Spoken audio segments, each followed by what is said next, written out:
सुप्रभात बच्चों। वह कस्टम के हिंदी विषय में पाठ 13। उम्मीद है ये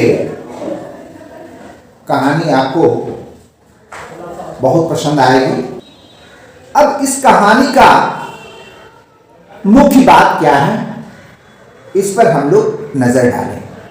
सबसे पहली बात, हमने संवेदनशीलता की बात करी, तो संवेदनशीलता अर्थात मनुष्य एक संवेदनशील प्राणी है और उसके मन में संवेदना जागृत होती है जो उसके अपने स्वार्थ, उसके सामने उसके अपने स्वार्थ बहुत बौने हो जाते हैं और उसके हृदय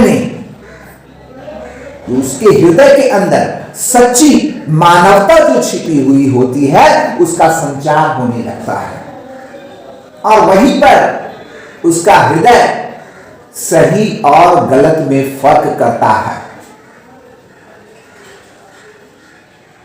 मानना ना मानना आपकी मर्जी पर डिपेंड करता है,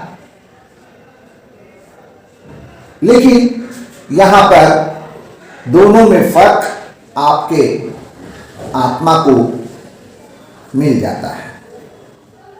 जब बेरोजगार जरासीम को पता चला कि उसके नौकरी कर लेने पर बेचारा बूढ़ा पॉलीकार्पिक को वहां से बाहर निकाल दिया जाएगा और उस जगह पर जरासीम को पदासीन किया जाएगा, नौकरी मिलेगी। जरासीम पॉलीकार्पिक के अवस्था को देखकर, उसकी स्थिति को देखकर बेचारा द्रवित हो जाता है और वह वहां पर काम करने से इनकार कर देता है। उसने सोचा, नहीं, मैं अपने स्वार्थ के लिए किसी वृद्ध दंपत्ति को मुश्किल में नहीं डालूंगा और नौकरी करने से इनकार कर दिया। तो कहानी से आपको सीख मिलती है कि अपने स्वार्थ की पूर्ति के लिए कभी किसी को दुख नहीं पहुंचाओ।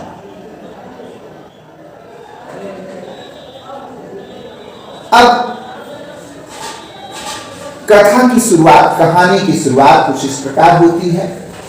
बात मास्को की है और मास्को में बड़े दिन किसे कहते हैं? क्रिसमस के त्योहार को। तो बड़े दिन से पहले मास्को में किसी को भी काम मिलना बड़ा मुश्किल था, कठिन था और उन दिनों आदमी बड़े दिन का इनाम पाने की आशा में छोटा छोटा काम भी कर लेता था।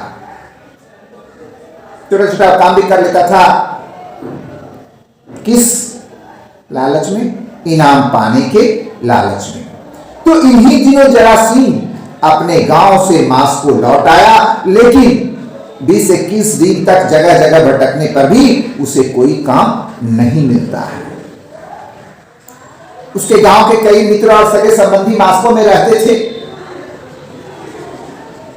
जरासीम उन्हीं में से एक परिचित व्यक्ति के यहां ठहरा हुआ था। जरासीम बचपन से मास्को में रहता आया था।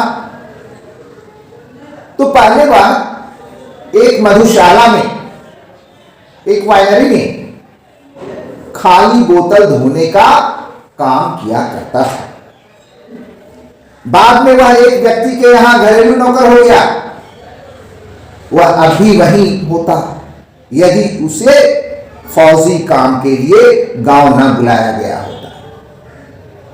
क्योंकि ये शहर में रहने का अभ्यास था तो गांव में वहां टिक नहीं पाया।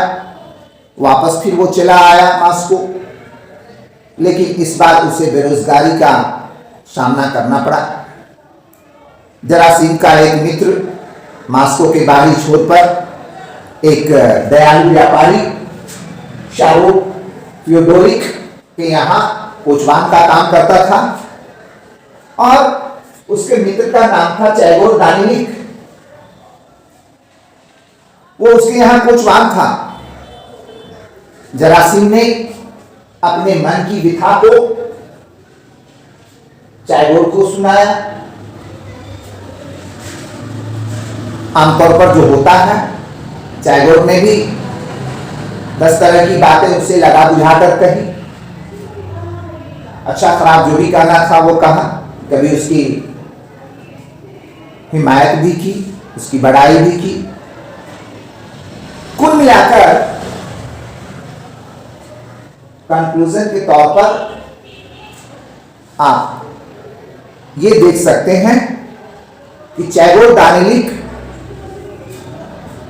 ने जरासीम को मदद करने का वायदा किया। एक बार जब चैगोर अपने मालिक शाहरुख फ्योडोरिक को लेकर बाहर गया और बाहर से लौटने के बाद जब उसने देखा अपने मालिक को बहुत ही प्रसन्नता के मूड में देखा, तो उसने अपने मालिक से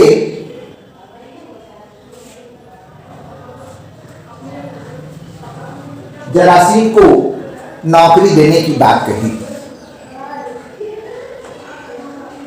उसने कहा कि मेरा एक मित्र है तो इन दिनों बेकार बैठा हुआ है, बहुत अच्छा काम करता है, आप उसे अपने यहां रख लीजिए, ऊपरी झापरी जितना काम है वो सब कर दिया करेगा। इस पर मालिक ने भी कहा कि अगर हम उसे रख लेंगे तो पॉलीकार्पिक क्या करेगा। यहां पर चैगोर का कैरेक्टर, चरित्र कुछ अच्छा नहीं उभरता है। वो अपने मित्र प्रेम में अंधा हो जाता है और आगे पीछे सोचे बिना उसने झट से कह दिया, अरे पॉलीकार्पिक तो अब बूढ़ा हो गया है, वो आपके किस काम का है, वो कोई भी काम समय पर नहीं कर पाता है, सही से नहीं कर पाता है, झाड़ू बहारू सही से नहीं करता है, आप इसे निकाल दीजिए, उसके जगह पे इसको रखिए। इसके आगे की कथा को हम आपके सामने प्रस्तुत करेंगे। आप इस कथा को पुनः घर पर अध्ययन करेंगे। धन्यवाद।